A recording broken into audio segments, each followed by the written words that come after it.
Gracias, gran hermano Cristian. Bueno, ¿cuáles fueron las mentiras que dijo Martín Barrientos? Martín Barrientos creó una prueba, donde fue este video, donde él hizo una afirmación que en el tiempo de la Reforma Protestante, escuchen bien lo que voy a decir, el tiempo de la Reforma Protestante existía una epístola de Juan Calvino, ¿sí?, dentro de la Biblia, y las palabras que él dijo textualmente era que esa carta de Juan Calvino era considerada canónica.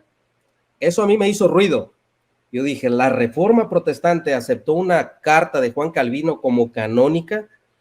Cuando los reformadores cuestionaron los libros apócrifos, los 7 libros apócrifos. De hecho, en Ginebra, Suiza, en los tiempos de Juan Calvino, se imprimía la Biblia y se distribuía la Biblia sin los libros deuterocanónicos. Ahora, iban a quitar libros históricos e iban a agregar la carta de Juan Calvino. A mí me llamó mucho la atención eso, porque en mi vida he estudiado la compilación había escuchado ese tipo de afirmaciones. Ahora, investigando un poco, en ese momento, yo se lo dije a Martín Barrientos, no conozco el libro, dame el autor, dame la fuente, dame la página, pero las mentiras de Martín Barrientos fue que eso, que era un libro católico, no decía que la carta de Juan Calvino era canónica. Cuando él nos quiso vender la idea y a todo lo católico, que los protestantes aceptan una epístola de Juan Calvino como una carta canónica, y esa fue la primera mentira de Juan Calvino. Y por lo tanto, Martín Barrientos debe una disculpa pública al mundo evangélico, porque la humildad de un cristiano es una virtud. Y cuando uno se equivoca y levanta una falsa afirmación, tienes que disculparte. Martín Barrientos no lo hizo porque no es una persona humilde. ¿Cuál fue la segunda mentira de Martín Barrientos? Porque eso que dijo Martín Barrientos, téngalo usted por seguro que va a circular en redes sociales y van a empezar a decir que los evangélicos o la Reforma Protestante o el protestantismo aceptó una carta de Calvino como canónica, y eso es falso. Esa es una mentira de Martín Barrientos. Ahora, ¿qué es lo que sucede con esta carta? Yo tengo la Biblia de la Reforma Protestante, tengo la Biblia de Wright, tengo la Biblia de Scofield, tengo la Biblia de Thompson, y son Biblias comentadas.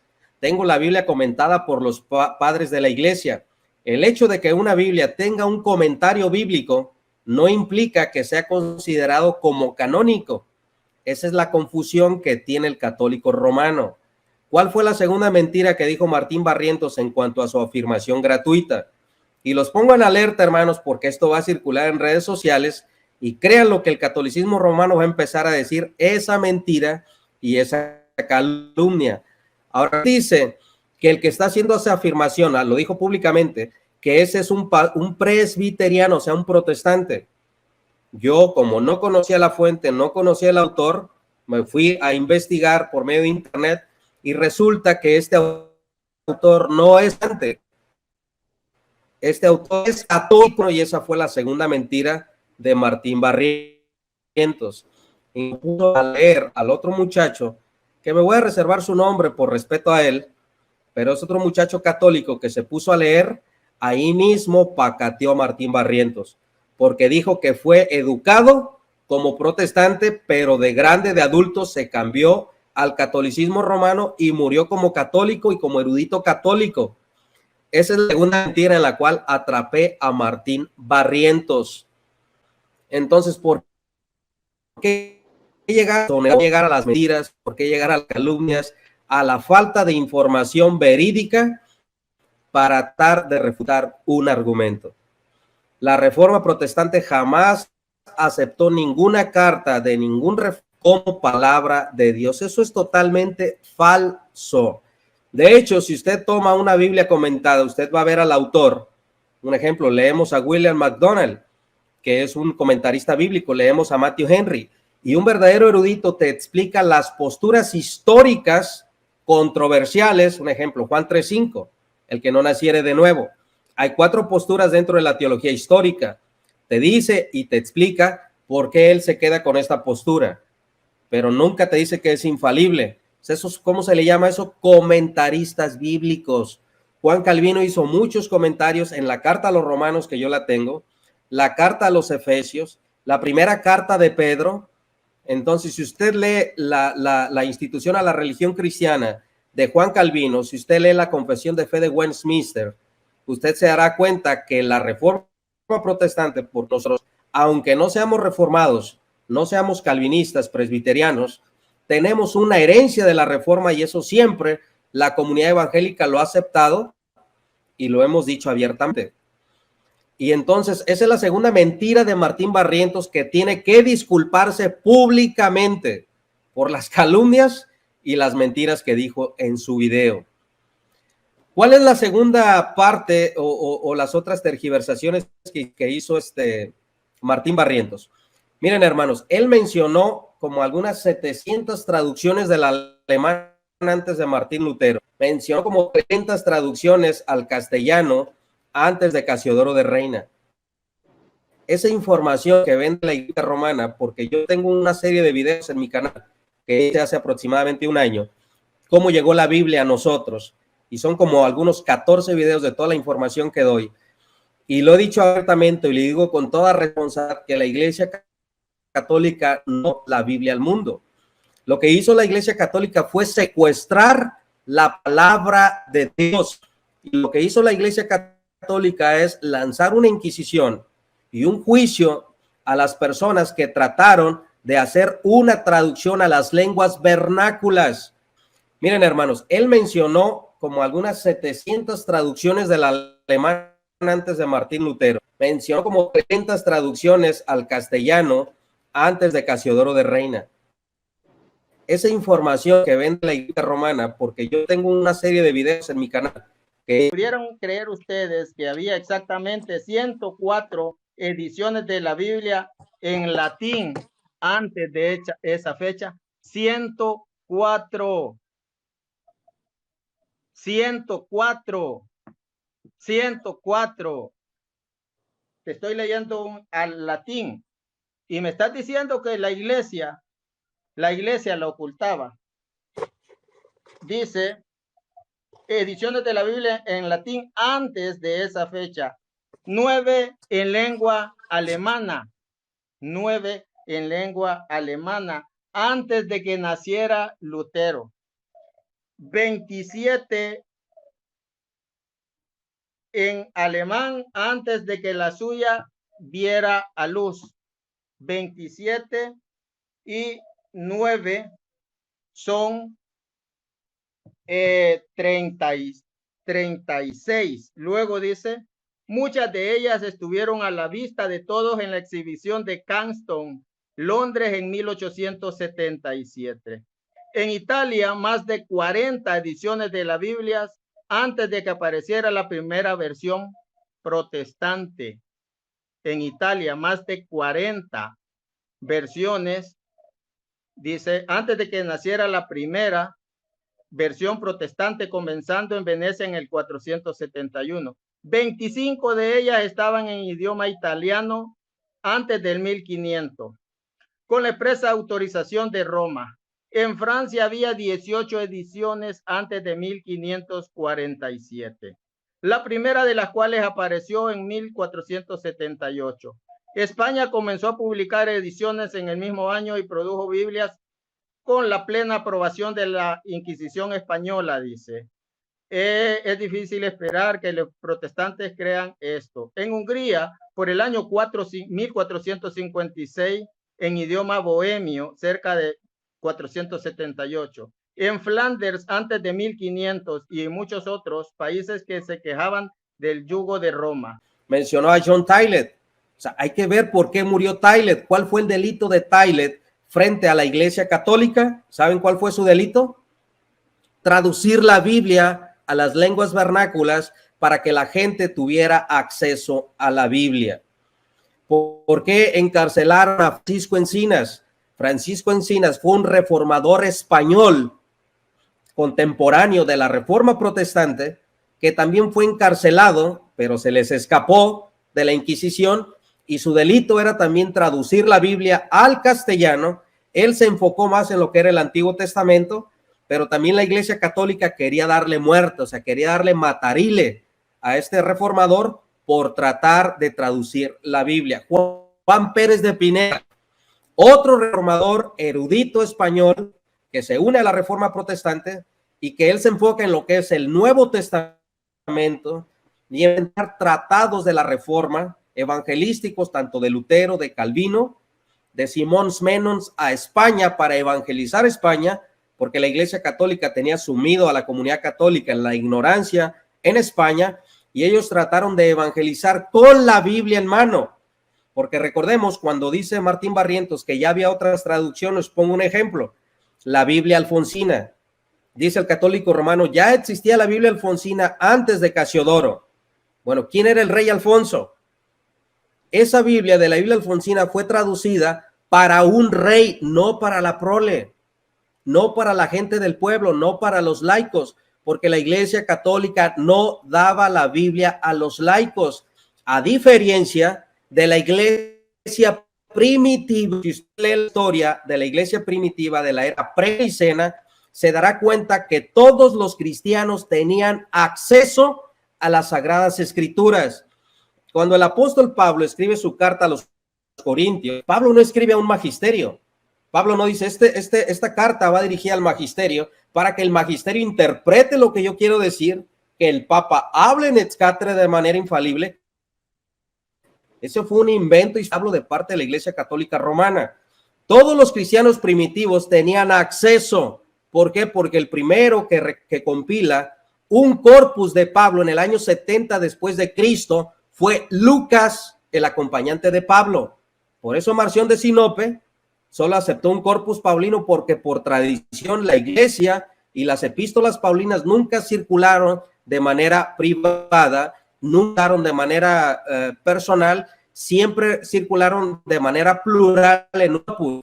Y es parte de la tradición de la Iglesia llega con el Estado romano, cuando los bárbaros y derrotan el Imperio Romano, que eran arrianos, y conquistan el Imperio Romano y le dan el poder civil, el poder eclesiástico al Papa Romano, es cuando la Iglesia Católica Romana empieza a adquirir ese poderío universal episcopal, y es cuando empiezan a secuestrar la palabra de... Esto no sucedió en el siglo III, en el siglo IV, todo esto se viene desarrollando en la época medieval, cuando a la Iglesia Católica, por medio de las falsificaciones, que fue un video que hicimos con el hermano Luis Coelho el día de antier, acerca de las falsificaciones de la Iglesia Católica para catapultar un papado, y cuando empiezan a obtener esa monarquía papal, se empiezan a adueñar de la Biblia. Hubo papas que en su vida abrieron una Biblia porque no les importaba el evangelio, les importaba las cuestiones políticas y reyes, y que el Estado les pagara los impuestos a la Iglesia Católica. Entonces, ¿qué le debemos nosotros a la Iglesia Católica? Bueno, sí le debemos algo, y le debemos las ejecuciones que hizo la Iglesia Católica antes de la Reforma Protestante. Y yo se lo dije a Martín Barrientos. O sea, ¿por qué asesinaron a los lombardos, a los cuales se une Wycliffe? Wycliffe no inventó los lombardos. Wycliffe fue influenciado por los lombardos, por la evangelización de ellos, y él es el que traduce la Biblia al inglés, ¿sí? De manera temprana, para que pudiera tener acceso a la palabra de Dios. En mi otra intervención voy a hablar de cómo se desarrolla la Biblia y cómo se imprime la Biblia, y cómo la Iglesia Católica fue el principal enemigo de la imprenta y fue el principal enemigo para que la Biblia se tradujera a las lenguas vernáculas y llegara al pueblo. Eso se lo debemos a la Reforma, a los reformadores, y lo voy a hacer en mi otra intervención. Adelante, hermano Luis Coelho. La Biblia de Ginebra fue la primera versión inglesa en la que se tradujo todo el Antiguo Testamento directamente del texto hebreo, aunque algunos libros del Antiguo Testamento se había traducido antes. Hay que decir que el primer traductor de la Biblia al inglés, William Tyndale, tuvo que ir al Sacro Imperio Germánico para estudiar hebreo, porque en Inglaterra el edicto de expulsión prohibía los libros en hebreo. Esto es muy importante recalcarlo. hay que decir que el primer traductor de la Biblia al inglés, William Tyndale, tuvo que ir al Sacro Imperio Germánico para estudiar hebreo porque en Inglaterra el edicto de expulsión prohibía los libros en hebreo, al igual que la mayoría de las traducciones al inglés de la época. El Nuevo Testamento se tradujo a partir de ediciones eruditas recientes del Nuevo Testamento griego en aras de la claridad y la fidelidad al texto. Las palabras inglesas que eran necesarias añadir para la comprensión, pero que están ausentes en los textos originales, aparecen en cursiva. Vamos a ver accesibilidad. La Biblia de Ginebra de 1560 se imprimió en letra romana, el tipo de letra que se utiliza habitualmente en la actualidad, mientras que en muchas ediciones se utilizó el tipo de letra gótica más antiguo y difícil de leer entre las diversas traducciones clásicas posteriores de la Biblia al inglés. Esta innovación solo fue recogida por la traducción Dwight Ramis de 1582. Esta traducción es católica. De la Biblia de Ginebra, hasta los católicos hicieron una revisión.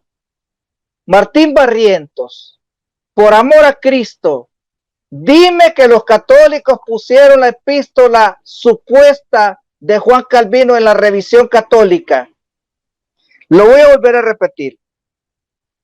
Esta innovación solo fue recogida por la traducción Dwight Ramis de 1582, una revisión católica del Nuevo Testamento, y 1609 y 1610 del Antiguo Testamento.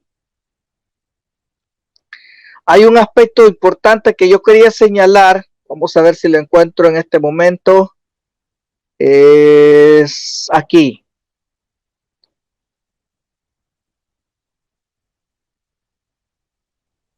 Vamos a ver si es esto. La Biblia sigue siendo popular.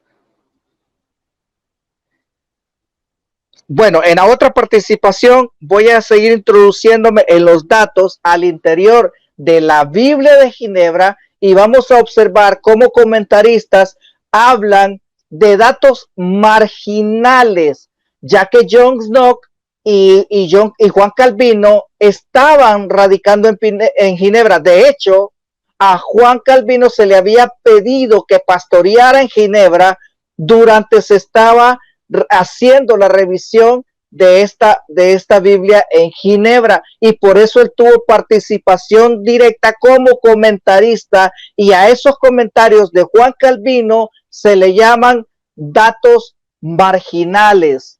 Pero este católico de ese libro espurio que tiene Barrientos le cambió las palabras, y él se sacó de la manga de la camisa ponerle a esos datos marginales como epístolas. Ahí nosotros estamos viendo la deshonestidad intelectual, pero no solo en ese escritor de ese libro católico, de ese documento católico, sino que de los pseudo apologistas como Martín Barrientos, que miente descaradamente. En mi otra participación voy a hablar de diferentes opiniones donde hablan de estos datos marginales. Adelante, hermanos. Adelante, Pastor Eduardo.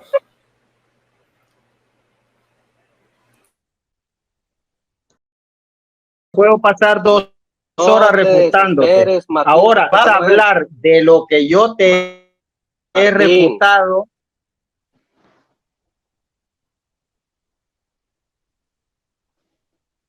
Le estoy respondiendo, Armando. A mí no me lo haces. Le estoy respondiendo. A mí no me lo.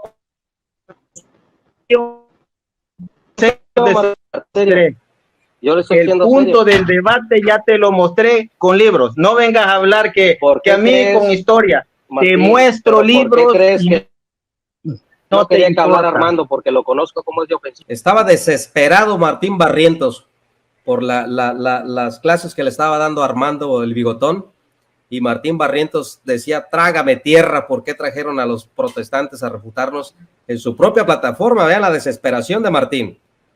Ese es un producto de la desesperación.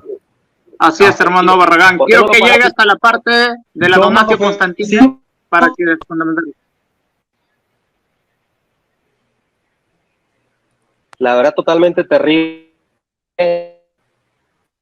Y pues, que son muy pobres. ¿Por qué? Porque tú acabas de afirmar y decir que Enrique VIII, que desecharon la Biblia de Enrique, porque él, la reforma protestante o la traducción, ¿sí?, aludía a Enrique VIII. Mira, Martín, no dije yo la reforma. No ponga palabras en mi boca. Yo no he dicho eso. Martín, yo no te interrumpí para nada. Te escuché 10 minutos, Martín. Yo no te interrumpí. Sí, 2 minutos te escucho. Dale. Yo leí. Okay. Yo leí. Ok, Martín. Pues voy a seguir. Mira, Martín, tú tienes que entender, y tienes que entender, y esto la Iglesia Católica lo acepta, Martín, para que no vas a decir quién que falsificó documentos, de un taller de falsificaciones, fue la Iglesia Católica.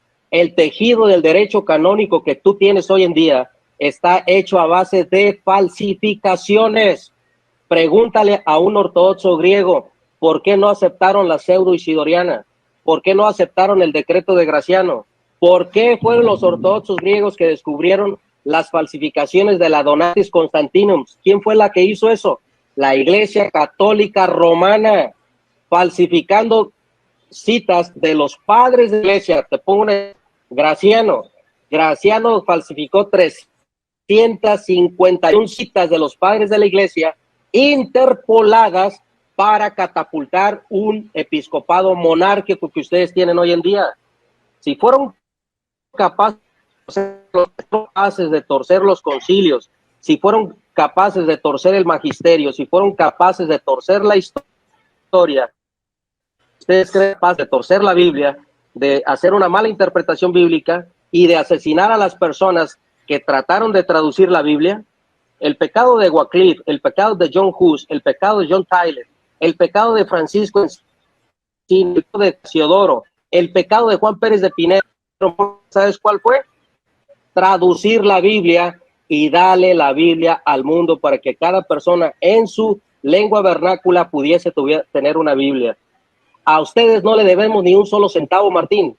Ustedes le deben la Biblia también a la Iglesia Evangélica, porque no trinitarias bíblicas unidas les dan la Biblia de Cicero. Y eso ustedes deben de estar agradecidos con la Iglesia Evangélica. Decía una pregunta, Armando: ¿quién trajo la Biblia a América? La ignorancia es atrevida. Investigue, señor Armando, en qué año llegaron los hugonotes, que eran presbiterianos. Ahí, Cristiano, más. Ahí está bien, porque dijo lo más importante para mí que quiero mostrar como evidencia. Ya el resto, si usted gusta, lo pone luego. ¿Sí? Ahí está bien. Quiero mostrar una evidencia importante. Puedo poner pantalla para ponerla en pantalla la evidencia. Puede perfecto. Bien. Justamente lo que habló, ¿no? Y justamente eso es lo que el hermano Barragán, en este live que tuvo con Martín Barrientos, se lo recordó. Pero como estos hombres no tienen argumentos históricos, no tienen ninguna evidencia, no tienen ningún intento de estudio, solo hacen lo que han visto: interrumpir, insultar, llamarte mitómano. Pero yo creo que acá los mentirosos y los mitómanos se está evidenciando quiénes realmente son. Nosotros estamos mostrando evidencias que la gente, los que están viendo, puedan saber realmente quiénes son los mitómanos. Gracias, hermano Salvador. Gracias, Cristian. Sí, correcto. Bien, hermanos, miren, les voy a poner el libro del doctor Pablo Deiros para que vean que lo que les estamos diciendo es verdad. ¿Quién es quien da la Biblia al mundo? Y usted sepa, hermano evangélico, y usted sepa, amigo católico, que no fue el catolicismo romano. El catolicismo romano se opuso siempre a que la forma protestante distribuya Biblias. Ahora, les voy a poner aquí lo que dice el doctor Pablo Deiros.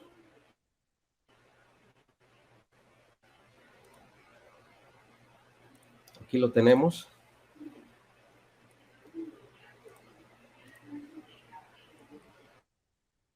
Voy a ver si puedo ampliar la letra. No sé si ahí la alcancen a leer.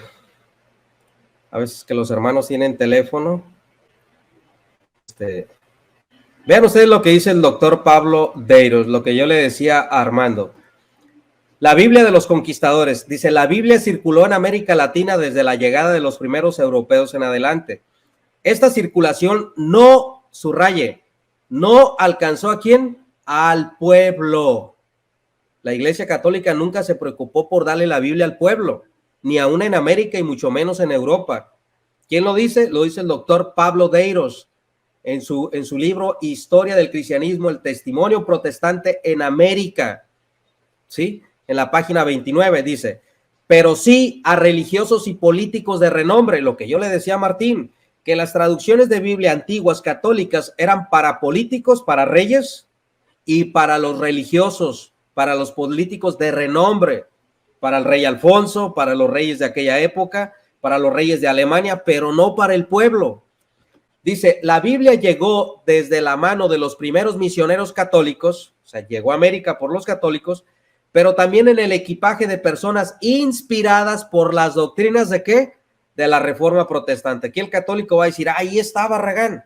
Los misioneros católicos trajeron la Biblia. Vean lo que dice el doctor Pablo Deiros, dice, un comerciante de nombre Alfonso Loza en el año de 1576 logró importar libremente Biblias impresas en Francia y en Amberes. No obstante, según Jean Perry Bastian, se restringía al tal grado la distribución de Biblias que en 1579 el comisario general de los franciscanos, así como los providenciales de los dominicos y de los agustinos, acudieron al Santo Oficio, a la Inquisición Católica, para que las restricciones impuestas a la distribución de las Biblias no pusieran obstáculos en las regiones indígenas a la circulación de traducciones en lenguas indias utilizadas por los monjes en su predicación. Vea, sea como fuere, las Biblias continuaron entrando a lo largo de todo el periodo colonial y junto con ella varias otras publicaciones de carácter protestante. Rodolphe Blanc destaca sobre el particular los misioneros que en verdad fueron enviados desde los centros luteranos y reformados a América Latina fueron las miles de Biblias, catecismos, tratados y libros de teología, los que por cierto eran ocultados entre las otras mercancías enviadas desde los puertos de Europa hacia el Nuevo Mundo. ¿Quién fue quien trajo la Biblia al pueblo a América? ¿Quién? ¿La Iglesia Católica? No, señores. ¿Quién tradujo la Biblia en Europa para que la Biblia llegara al pueblo? Fue la Reforma Protestante. ¿A quién le debemos la Biblia? Nosotros, a los luteranos y a los reformados, a los calvinistas. Ellos fueron los puritanos, las 12 colonias puritanas que llegaron que hoy en día se le conoce a los Estados Unidos. Después llegaron los cuáqueros, después llegaron los bautistas de las sociedades bíblicas británicas. Primero llegaron los puritanos, las 12, con permiso del rey de Inglaterra, que empezaron a evangelizar.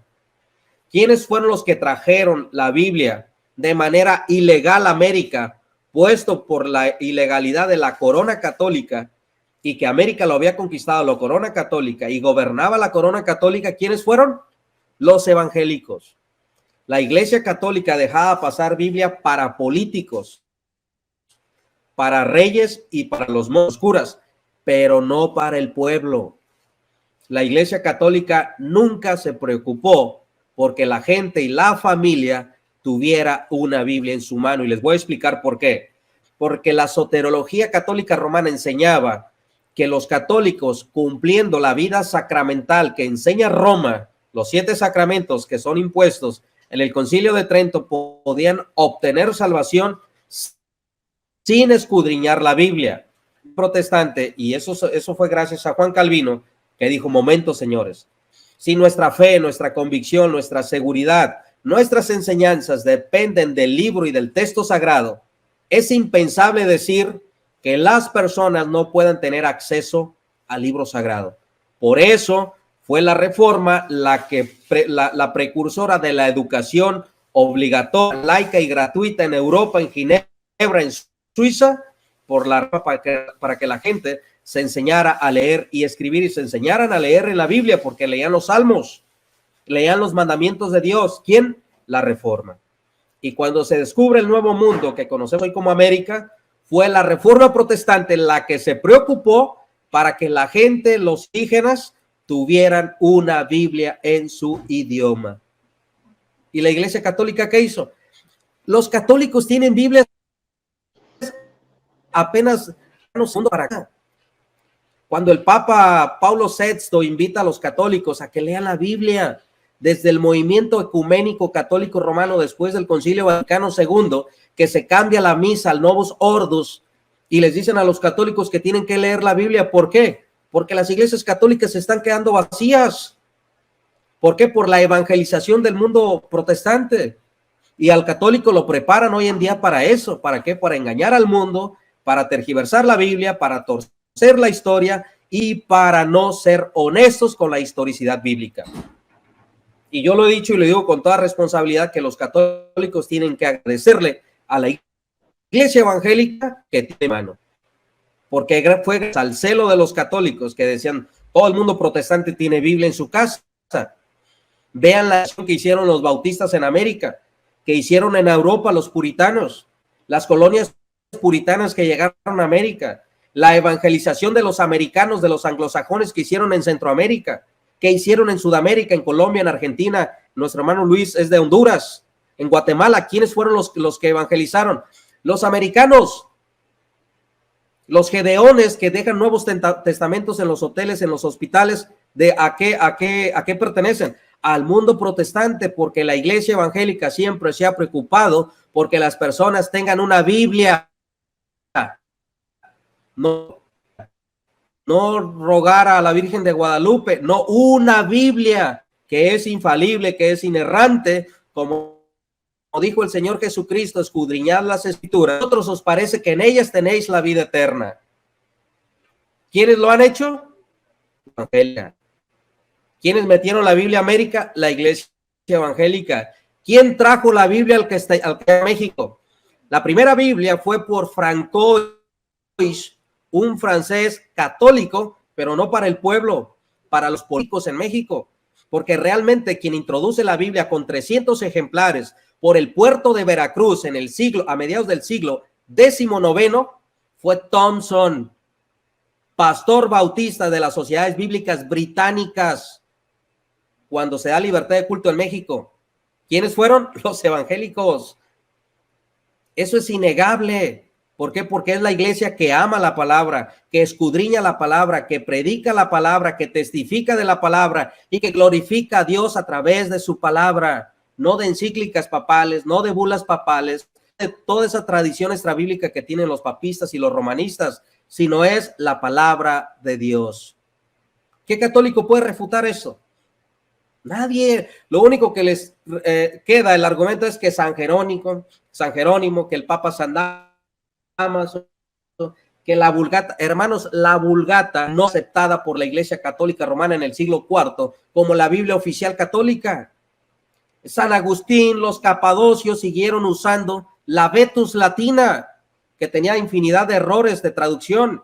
La Vulgata Latina, que tanto hacen alarde de los católicos, fue aceptada como la Biblia oficial hasta el Concilio de Trento, hasta la Reforma Protestante, hasta el siglo XVI,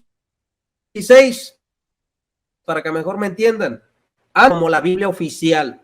No estoy diciendo que no fue aceptada como Biblia oficial, que quede claro, de la Iglesia Católica Romana. Vamos a concluir y vamos a dejar un tiempo a nuestro hermano Luis Coelho para concluir y después a nuestro hermano Cristian y concluimos con el tiempo y nuestro programa. Adelante, hermano Luis. Ahí le envié unas fotografías al chat.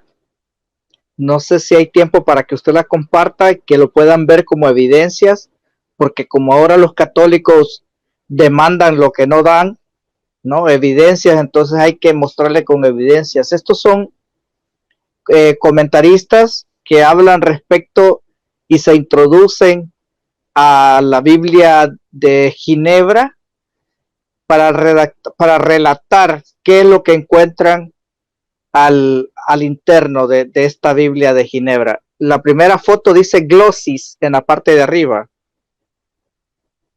Ahí en el chat se la envié. No sé si la ha visto. Dice Glossis en letras rojas. Voy, hermano.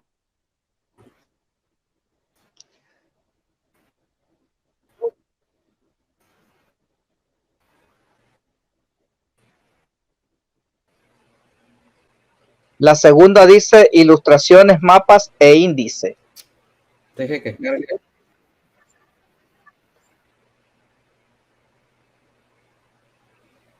A ver.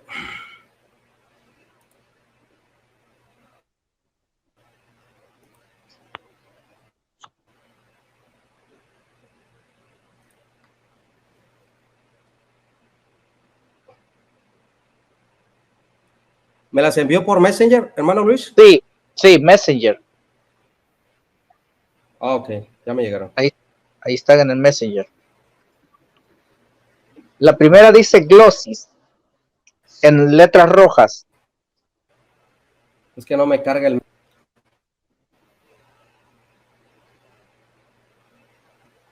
Entonces lo voy a mostrar así. Les voy a enviar a Cristian. A ver si Cristian... ¿Pueden ver ahí? Poner, porque no me carga el Messenger. Ahí dice Glossis. Ahí lo estoy mostrando yo. Le voy a dar lectura.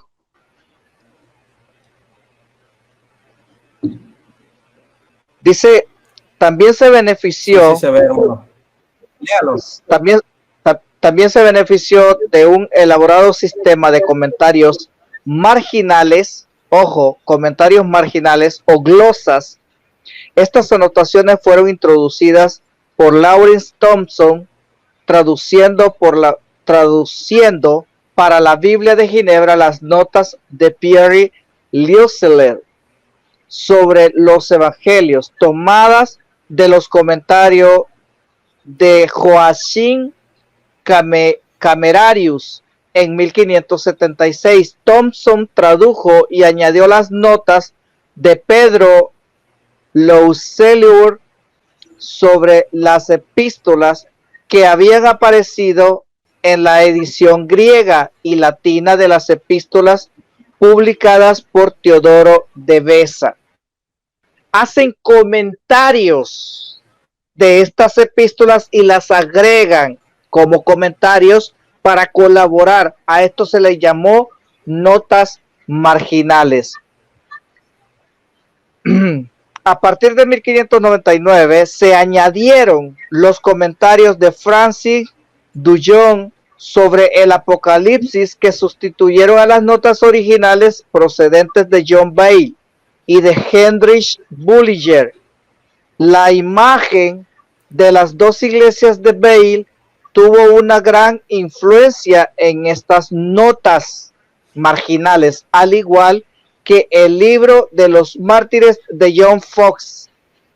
Las anotaciones de Dujon y Bullinger Bale son explícitamente antirromanas y representativas del mileniarismo popular protestante extendido en la época de la Reforma.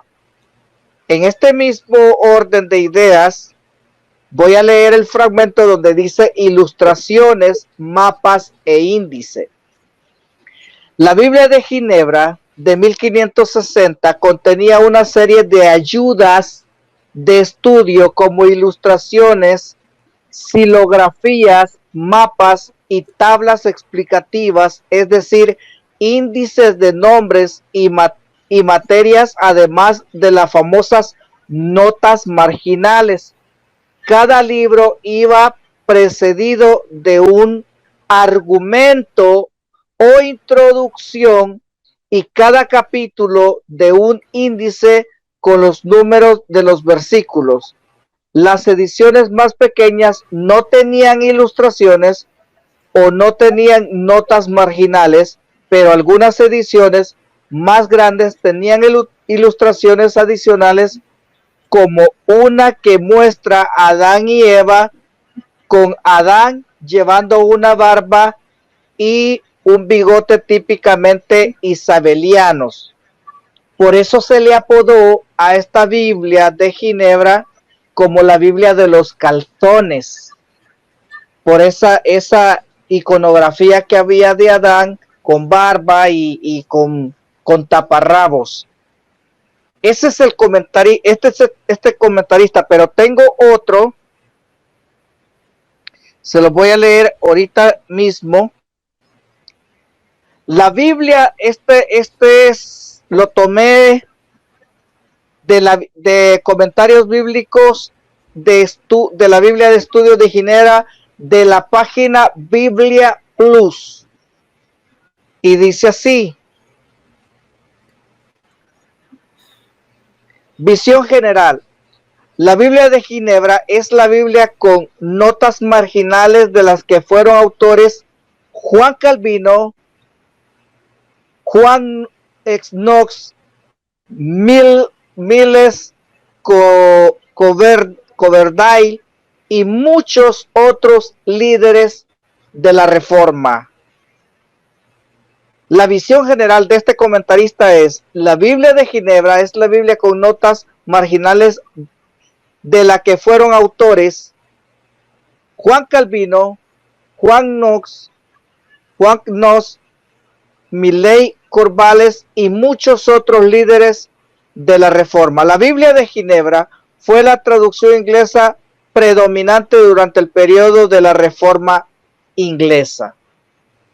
A esas notas marginales, el católico, que antes fue presbiteriano, pero a esas notas marginales, el católico, que antes fue presbiteriano, pero a esas notas marginales, el católico, que antes fue presbiteriano, pero parece que hay un síndrome de mitomanía en estas personas, porque eso sí es mitomanía. A esas notas marginales, a esas colaboraciones con comentarios, este católico le llamó de manera descarada, porque no he encontrado vestigio, no he encontrado a dónde haya alguien más que diga epístola de Juan Calvino. No hay, por lo menos hasta ahorita.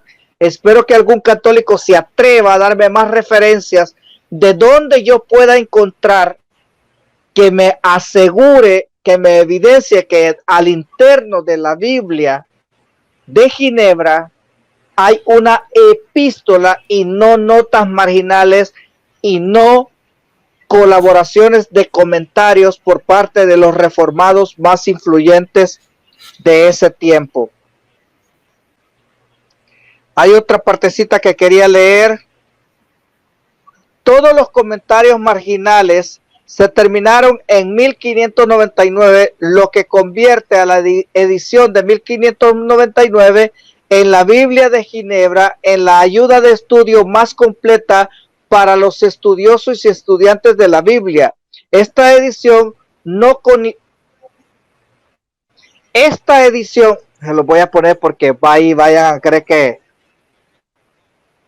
no sé si se podría leer ahí. Sí, hermano. Ok. Dice, Sí, esta edición no contiene los apócrifos. Las notas del apócrifo son mínimas o están ausentes en otras ediciones. todavía otro pacatazo más de este comentarista. En esta Biblia no están los apócrifos, pero Martín Barrientos tiene la desfachatez, y ese católico escritor de ese libro impresentable, pirujo, tiene la desfachatez de insinuar que sí hay una epístola canónica de Juan Calvino. Esto es la hecatombe de la apologética católica. Esto es un desastre. La apologética católica tiene algodones en la nariz. Se encuentra en el ataúd.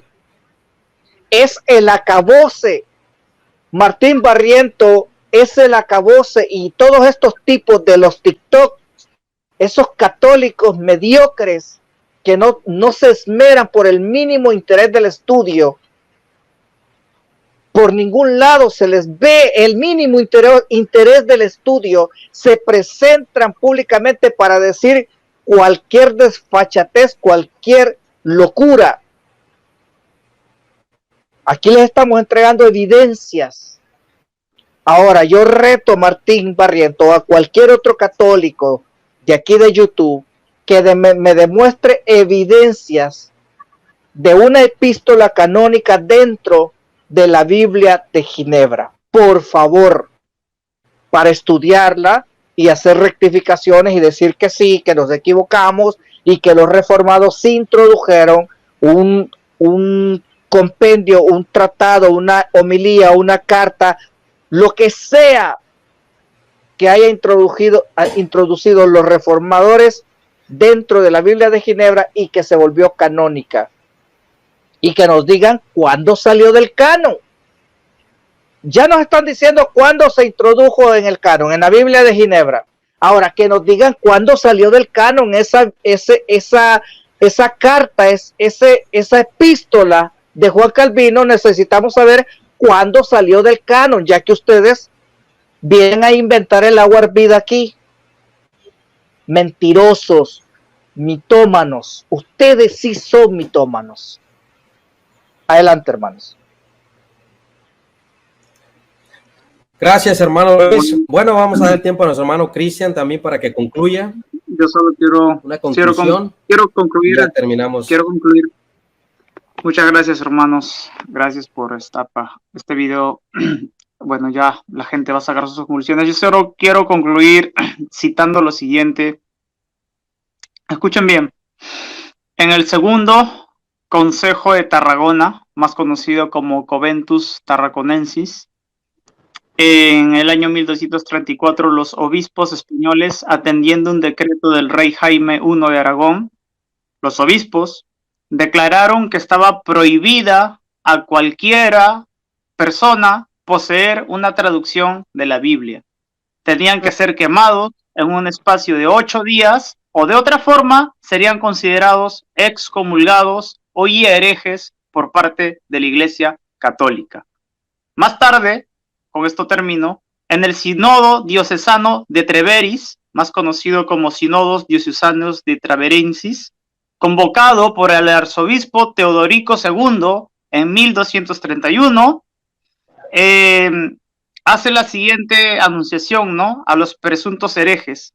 Había una inusual cantidad de herejía en todas partes, y en el año 1231 en la misma ciudad y territorio hubo herejes que fueron vistos en 3 escuelas, y a varios de ellos que pertenecían a varias sectas no solo se les prohibió leer la Biblia, sino que también se los quemó, o sea, junto con las Biblias.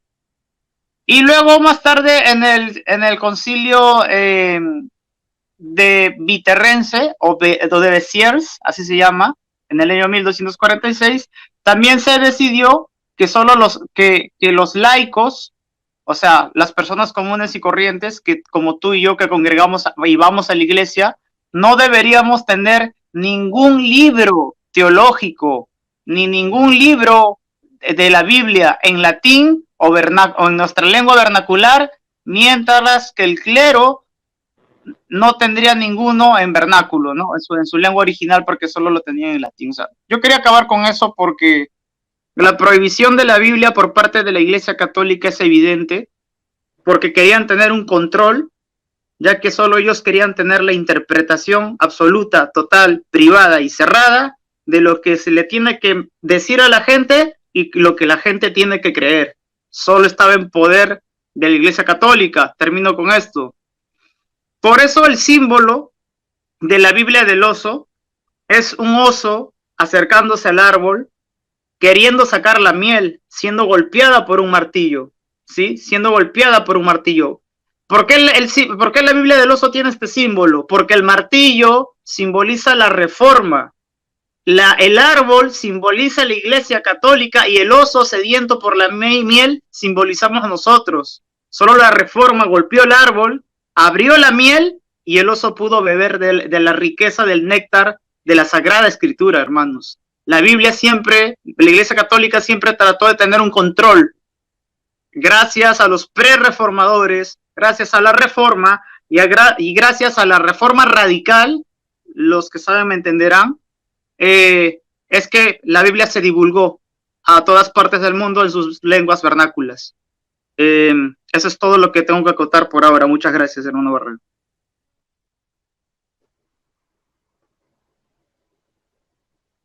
Gracias a nuestro hermano Cristian. Bueno, hermanos, yo voy a terminar con esto. Voy a acusar directamente y con responsabilidad a Barrientos de mentiroso. ¿Por qué? Porque cuando él hizo la afirmación de este hombre, este autor, que lleva por nombre en inglés Graham Greene, que es el autor del libro que él dijo que la epístola de Calvino era considerada canónica, y él dijo así: es considerada canónica en la Biblia protestante. Está desmentido por su propio libro. La otra cosa que él dijo es que el autor era protestante presbiteriano. Y vean ustedes en la biografía de este hombre, dice que, bueno, creo que no se alcanza a ver. Voy a ver si puedo ampliarla para que vean que la misma biografía dice que él era católico.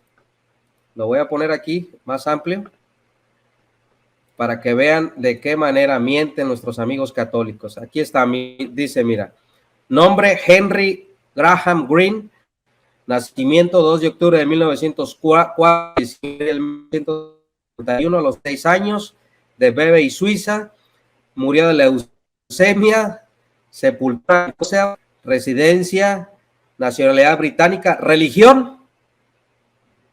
¿Qué religión era? Católico.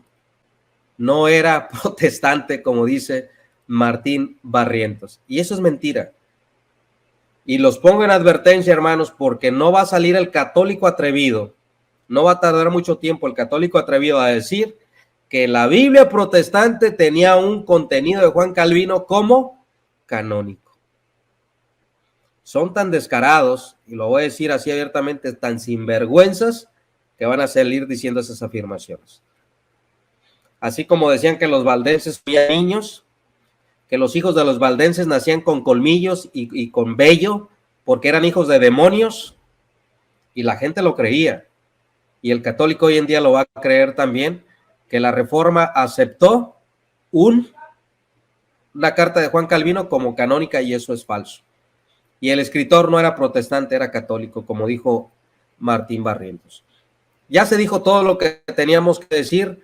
Hay mucha más información de la Biblia, de sus traducciones, de cómo llega la Biblia al África, los 33 dialectos que se tradujeron a las lenguas en África.